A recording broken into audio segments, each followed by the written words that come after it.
BPL এর পরবর্তী ৩ আসরের দিনক্ষণ চূড়ান্ত করল বিসিবি। বিপিএল শুরুর পর থেকে নানা সময়ে ফ্র্যাঞ্চাইজির মালিকানায় এসেছে পরিবর্তন। কখনো দলের সংখ্যা বেড়েছে, আবার কখনো দলের সংখ্যা কমেছে। তবে এবার আগামী ৩ বছরের জন্য সুনির্দিষ্ট ফ্র্যাঞ্চাইজি নির্ধারণ করার বিষয়টি চূড়ান্ত করেছে বোর্ড।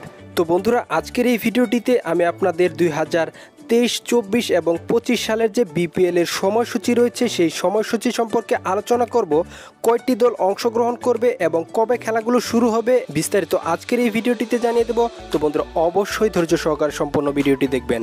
একটাই রিকোয়েস্ট থাকবে বন্ধুরা, ভিডিওটি ন্যূনতম ভালো লেগে থাকলে অবশ্যই বন্ধুরা ভিডিওটিতে একটি লাইক দিয়ে চ্যানেলটি সাবস্ক্রাইব করে দিবেন। বিসিবি কর্তৃক নির্ধারিত এই 3টি আসরের বিপিএলে অংশগ্রহণ করবে মোট 7টি দল। তো বন্ধুরা, প্রথমে দেখে নেওয়া যাক 2023 সালের বিপিএল এর চূড়ান্ত সময়সূচি। এই আসরগুলো হবে প্রায় 1.5 মাস। 2023 বিপিএল হবে বিপিএল এর নবম আসর। এই আসরটি শুরু হবে 5 জানুয়ারি এবং শেষ হবে 16 ফেব্রুয়ারি।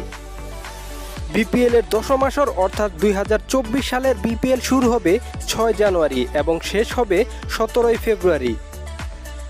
এবং 2025 সালের বিপিএল অর্থাৎ বিপিএল এর 11তম আসর অনুষ্ঠিত হবে 1 জানুয়ারি এবং শেষ হবে 11 ফেব্রুয়ারি। ফাইনালের মধ্য দিয়ে এই টুর্নামেন্টটি শেষ হবে।